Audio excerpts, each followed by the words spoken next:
If you have ADHD, autism, or like me, both, and you struggle with sleep, or you love someone who is neurodivergent who also struggles with sleep, then this video is for you.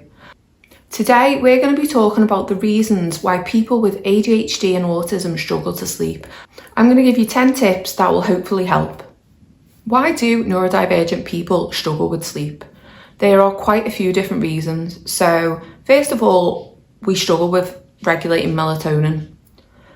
Also, we struggle with our circadian rhythm. We may have a circadian rhythm that is slightly off from a neurotypical person, and that's why you'll often find that people with ADHD might tend to be night owls, but then struggle with getting up in the morning. So there's sensory issues. I don't know about you, but I can never find a pillow that is comfortable. No, I've ordered different pillows, I've tried different pillows, and every night I'm switching my pillow and moving it, turning it around. I can't get comfortable, and that is obviously due to sensory issues of the way that the pillow feels against my head. It might be that it's lumpy, it might be that it just doesn't feel right. So yeah, sensory issues is a massive one. It might be that what you're wearing, you've got a label in your pyjamas.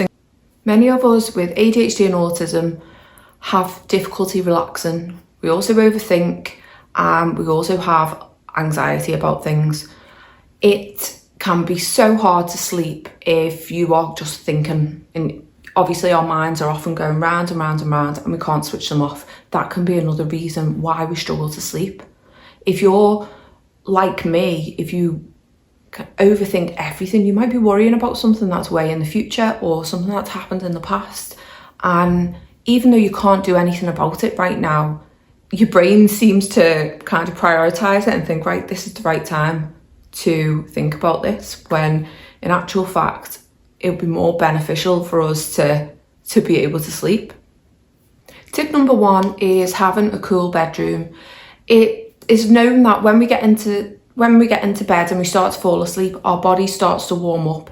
So if you're going to sleep in an already warm bedroom, it is quite likely that you're going to overheat. And whether you realise it or not, it's going to keep you awake and keep you tossing and turning through the night. So ideally, if you can keep your bedroom at a cool temperature, you can always warm up when you get into bed.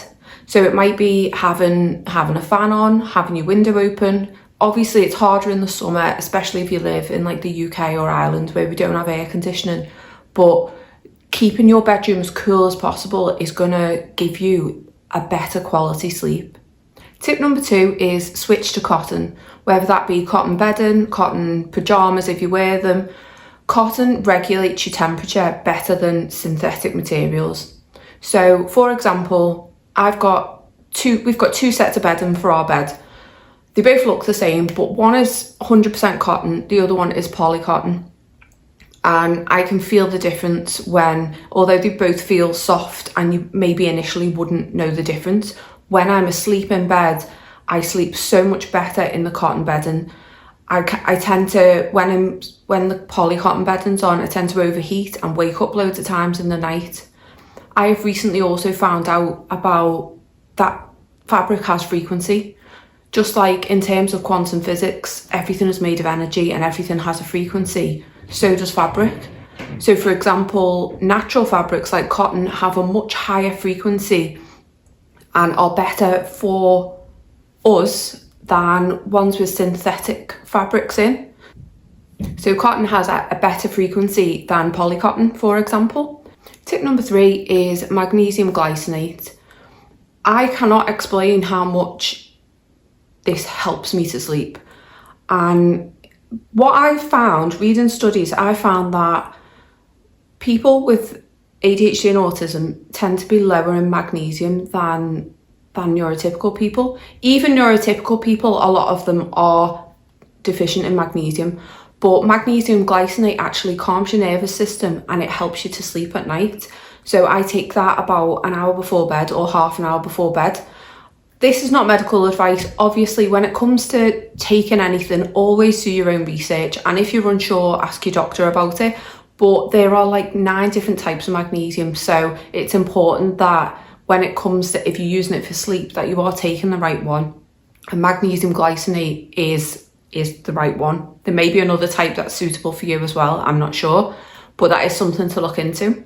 Tip number 4, this is a controversial one, and again, it is not medical advice, is mouth taping. I have been mouth taping for a few months now, and I can't explain how much better I sleep. So mouth taping encourages you to breathe out your nose. We are supposed to breathe out of our noses because when we breathe through our nose, we have a filter, and it can filter out bacteria and viruses and things like that. We do not have the same filter when we breathe through our mouth. So at night, if you're sleeping with your mouth open at night, as I was, you'll wake up in the morning with a dry throat, a dry mouth. You're more likely to be wake up to be thirsty through the night. It actually helps you to not only sleep deeper, but it helps your body to produce, I think it's nitric oxide, which is really good for your immune system. So overall, mouth taping has definitely improved my sleep. But if you have a deviated septum or any kind of breathing problems through your nose, or if you have, for example, sleep apnea or anything like that, I am certainly not advising you try that. If you're unsure, speak to your doctor. But for a lot of people who can breathe out of their nose and who are using like a secure tape, I just use medical tape that you stick bandages. I just put a little square of it just in the middle. You don't have to tape your whole mouth closed. You can still kind of breathe out the corners of your mouth if you needed to, and you can easily take it off. I'm not advising you do this, but this is something that has been working great for me. Tip number 5 is if you have a bit of a stuffy nose, or in general in the night when you're lying down your nose just feels a bit more congested, put some essential oils, either peppermint or eucalyptus oil, on a tissue next to your bed. Leave it on a bedside table or wherever. Those vapours just go into the air, help you to breathe better through your nose in a natural way with something that is not full of chemicals. So that really helps me. If I've got a stuffy nose, it helps me to breathe clearer. I tend to use peppermint oil, but I have used eucalyptus as well, so that's another one. Tip number 6, and this is a really important one, is put your phone on airplane mode when you go to sleep, unless you need it on for some kind of emergency. Obviously your alarm will still work if it's on airplane mode. It just helps your phone to it's not going to distract you by sending messages. If anyone sends you a message in the night, it's not going to keep beeping. But also for the EMFs, it's better to have it on airplane mode. Also, do not sleep with your phone near your head. Put it on the floor out the way, as far away from you as possible. And don't sleep with your phone charging at night. Yeah, easier said than done if you've forgotten to charge it, but if you can, try and charge it before you go to bed so it's already charged. It's just, we don't know what phones and electronic devices are doing to us, so it's better, just especially while you're asleep and you're lying next to it for such a long time, it's better to not have it too close to you. Number 7 is do not eat straight before bed. Ideally, if you are having your last meal of the day, you want it to be at least 3 hours before bed. That's not always realistic, and yeah, some of us love to snack and things like that, but if you try not to eat a heavy meal straight before bed, if you can eat that 3 hours before bed, then that's going to be better for your digestion. It gives your body time to digest your food and to just calm itself down. When you eat directly before bed, it spikes your blood sugar, which can make you wake up multiple times in the night. So I'm not saying don't eat anything before bed, but if you can avoid eating straight before bed, then that is better. Number 8 is one you've probably heard loads of times. Try and avoid blue light before bed, especially from your phone. If you've got a small screen that you're staring at and you're starting to get tired and your eyes are trying to focus, you're really taking in that blue light. If you can instead read, obviously a lot of us watch telly before bed, and personally I don't think it's quite as bad as staring at your phone. Maybe I'm wrong about that. But if you can avoid it, especially if you're prone to becoming activated by that blue light, as many of us are who have ADHD and autism. Number 9, this one's great if you're an overthinker. Write down your thoughts before bed on paper. Just get everything out of your head, and even if it seems completely irrelevant or weird or whatever, write it down on paper and look at it again the next day.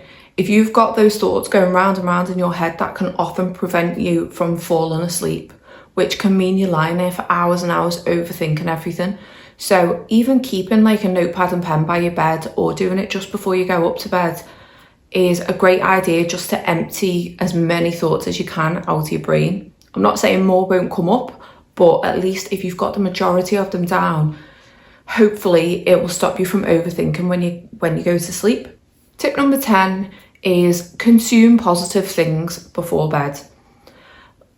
Like me, you may love like a good like murder documentary and things like that, but if you can watch them earlier on in the day, if possible, that is better. And try and watch something positive, maybe a comedy, something funny before bed, or read a book before bed, or just consume things. Maybe you want to meditate if you can, or listen to some like uplifting music, whatever it may be. Try and do or listen to or watch something positive directly before bed, because if you're watching something negative that's stressful or dark or whatever, you're more likely to be thinking about that when you go to bed. You're more likely, if you do suffer with nightmares, you're more likely to have nightmares because of that. So that's my tip number 10. Thank you so much for watching. I hope these sleep tips will be helpful for you. Please remember, none of this is medical advice. Always do your own research, and if you're unsure about something, either don't do it or speak to your doctor about it. If you found value in this video, please like and subscribe, and also check out my other videos. Thank you, bye.